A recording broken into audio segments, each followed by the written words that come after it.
अब हम आज का एक पाठ पढ़ने जा रहे हैं। कल हमने आपको बहुत ही संक्षेप में बताया था कि पुल्लिंग में सो और एसो होता है, स्त्रीलिंग में सा और ऐसा का प्रयोग करते हैं सर्वनाम का।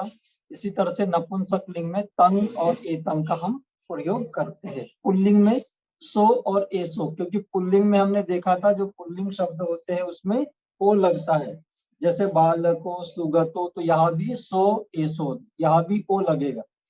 स्त्रीलिंग में लता बालिका उपासिका यानी आ की तरह प्रयोग हुए थे, तो यहाँ भी ऐसे ही प्रयोग होंगे।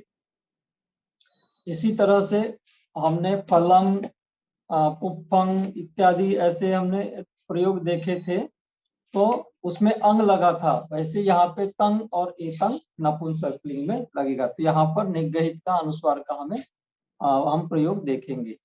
अब हम आगे चलकर देखते हैं। आगे हमें ये देखना है कि जिस प्रकार दूर तथा समीप के लिए सो और एसो का प्रयोग करते हैं, उसी तरह से सा और ऐसा स्त्रीलिंग में प्रयुक्त होते हैं और नपुंसक लिंग में तंग और एतंग का। यानी दूर के लिए हम सो का प्रयोग करते हैं और पास के लिए एसो। इसी तरह से दूर के लिए सा और पास के लिए ऐसा स्त्रीलिंग में प्रयोग होता है, और नपुंसक लिंग में दूर के लिए तंग और पास के लिए एतंग। तो इसका प्रयोग हमने देखा था। सो बालको, जैसे ये एक आपको कोई ये जो है कार्टून है वो आपको बता रहा है दूर है तो सो बालको, यानी दूर है तो सो बालक, दूर है तो। और यदि पास में है वो बालक तो कैसा बोलेगा, एसो बालक। देखिए ये आपको दिखा रहा है, डायरेक्शन दे रहा है। दूर है तो सो बालको यानी वह बालक है। लेकिन जब वो बालक पास में रहेगा तो समीप में रहेगा तो एसो बालक। दूर के लिए सो और समीप के लिए एसो का प्रयोग आपको करना है। आप ध्यान से इसको देखिए। इसी तरह से अब हम और भी एक प्रयोग को देखते हैं। सो बालको यानी दूर है तो सो बालको, लेकिन पास में है तो एसो वृद्धो। वृद्धो किसको बोलेंगे, वृद्ध व्यक्ति को, जो बूढ़ा है उसको एसो कहेंगे। तो दूर है तो सो बालको और पास में है तो एसो वृद्धो, यानी यह वृद्ध, वह बालक है, यह वृद्ध है, इस तरह से हम कहेंगे। इसी तरह से सो गजो यानी वह हाथी, और एसो सिंहो। दूर है तो सो और पास में है तो एसो। ये पुल्लिंग शब्दों के बारे में हम बात कर रहे हैं। पुल्लिंग शब्दों में सो और एसो का प्रयोग करेंगे। दूर है तो सो, पास में है तो एसो। तो सो गजो एसो सिंहो, इस तरह से हम प्रयोग करते हैं। इसी तरह से हम यहाँ पर हमने ये चार्ट कल देखा था कि सो और एसो के बारे में। दूर है तो सो का प्रयोग करेंगे, जैसे सो बालको, और पास में है तो ये चित्र आप देख सकते हैं, एसो उठो, इस तरह से। इसी तरह से दूर है तो वानर, दूर है तो सो वानरो, और पास में सी है तो एसो सिंहो। सो राजा, वह राजा है, दूर है तो सो राजा, और पास में है तो एसो याचको। तो इस तरह से आप समझ सकते हैं। और भी देखिए, सो सुको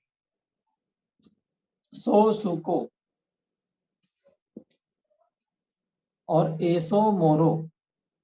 दूर है सुको तो सो सुको ऐसा होगा, और पास में है तो एसो मोरो। दूर है तो सुक जो है तोता, दूर है तो सो सुको ऐसा कहा जाएगा, और मोर पास में है तो एसो मोरो ऐसा कहा जाता है। तो इस तरह से बहुत ही सरल है यह, इसको हमें याद रखने की आवश्यकता है। अब हम आगे चलते हैं। जब कोई व्यक्ति दूर स्थित हो तो पाली में उसे सो कहा जाता है, यह सर्वनाम है। सो का अर्थ होता है वह। सो साधको यानी वह साधक। सो पुरुषो वह पुरुष। सो आचार्यो वह आचार्य। सो गायको वह गायक। सो कलाकारो वह कलाकार। इसी प्रकार समीप के व्यक्ति को एसो कहा जाता है। एसो का अर्थ होता है यह। एसो का अर्थ होगा यह। एसो प्रफुल्लो, यह प्रफुल्ल है। एसो उपासको, यह उपासक। एसो भिक्षु, एसो धम्मपालको, एसो अशोको। इस तरह से आप दूर स्थित हो तो उसे सो यानी सो का अर्थ वह, और समीप में है तो एसो। एसो का अर्थ होता है यह। एसो नटो, इस तरह से आप प्रयोग करते। तो अब आप सो और एसो के विषय में ठीक तरह से जान चुके हैं। हम एक बार इसको फिर से रिवाइज करेंगे। पाली में पुरुषवाची सो तथा एसो सर्वनामों का प्रयोग क्रमशः वह और यह इस अर्थ में किया जाता है। सो का अर्थ होता है वह, एसो का अर्थ होता है यह। दूर के लिए सो का प्रयोग करते हैं, जैसे सो बुद्धो, और समीप के लिए एसो, जैसे एसो सावको। इसी तरह से सो बालको यानी वह बालक, और समीप के लिए एसो पुरुषो, यह पुरुष। यहाँ बालक हो गया, यह पुरुष हो जाएगा, बालक की जगह पुरुष। इसी तरह से सो सावको, एसो उपासको, सो नायको, एसो खलनायको, सो अमिताभो, एसो अमरीशो। इस तरह से आप बहुत ही सरलता पूर्वक समझ सकते हैं। आपको हम एक शब्द सूची दे रहे हैं। इस शब्द सूची को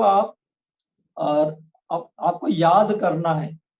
और याद कैसे करना है, हम आप अभी बोलेंगे, आप हमारे साथ बोलते जाइए। सामने अर्थ भी दिया हुआ है, तो अभी हम सो के साथ इनका प्रयोग करेंगे। सो का अर्थ होता है वह, तो सो जनको यानी वह पिता हिंदी में। तो सो जनको, आप हमारे साथ बोलते जाइए। सो जनको, सो पुत्तो, सो मनुष्यो, आप सभी बोलते जाइए। सो धनिको, सो दलितो, सो गजो, सो अश्सो, सो गंधर्वो, सो कुक्कुरो। इसी तरह से सो पब्बतो, सो तड़ागो, सो समुद्रो, सो रुखो, सो सूर्यो, सो चंदो, सो गामो, सो आसंदो, सो देशो। इसी तरह से अब हम क्रम को बदल देंगे। अब हम एसो के साथ पढ़ेंगे, यहाँ उल्टे से लेकर या नीचे से। एसो का अर्थ होगा यह, सो का अर्थ होगा सो से आपने इतने वाक्य बना लिए। अब एसो से हम वाक्य बनाएंगे, आप हमारे साथ बोलते जाइए।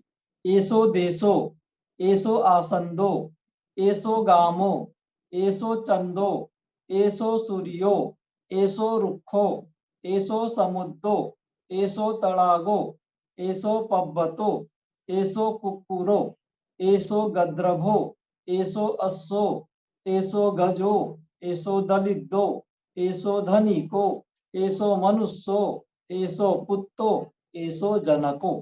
इस तरह से आप नए नए वाक्यों का निर्माण कर सकते हैं। अब आप एसो और सो इन दोनों सर्वनामों से वाक्य भी बनाने में सिद्ध हो गए हैं, तत्पर हो गए हैं। अब धीरे धीरे आप समर्थ होने लगे हैं। और भी आपको कुछ हम नए शब्द दे रहे हैं, जैसे कि वानरो, महिषो, शकुनो, काको, सुको, बको, मोरो, सप्पो, नकुलो, निगमो, गोपो, प्रसादो, मज्जारो, भूपति, गहपति, सेनापति, कवि, अतिथि, गिरी, रवि, राशि, निधि।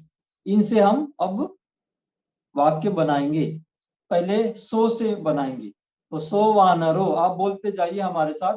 सो वानरो, सो महिषो, सो शकुनो, सो काको, सो सुको, सो बको, सो मोरो, सो सप्पो, सो नकुलो, सो निगमो, सो गोपो। इसी तरह से सो पासादो, सो मज्जारो, सो भूपति, सो गहपति, सो सेनापति, सो कवि, सो अतिथि, सो गिरी, सो रवि, सो राशि, सो निधि। यहाँ पर आप देखेंगे भूपति से लेकर निधि तक ये सभी पुल्लिंग शब्द है। आपको याद करना है कि ये पुल्लिंग शब्द ही है। भूपति पुल्लिंग शब्द है, गहपति पुल्लिंग शब्द है, सेनापति पुल्लिंग शब्द है, कवि पुल्लिंग शब्द है, अतिथि पुल्लिंग शब्द है, गिरि, रवि, राशि और निधि। इन शब्दों को की विभक्तियां कैसे बनेगी इसके बारे में हम आगे के पाठों में पढ़ेंगे। लेकिन फिलहाल आपको ये याद रखना है, इनको अच्छी तरह से इनको याद कर लेना है कि निधि शब्द, राशि शब्द, गिरि शब्द, इसमें अक्सर लोगों को कंफ्यूजन होता है। तो आपको अच्छी तरह से याद करना है कि ये पुल्लिंग शब्द ही है। आइए हम अब एसो इस सर्वनाम के साथ इनके वाक्य निर्माण करते हैं। एसो निधि, एसो राशि, एसो रवि, एसो गिरी। आप बोलते जाइए।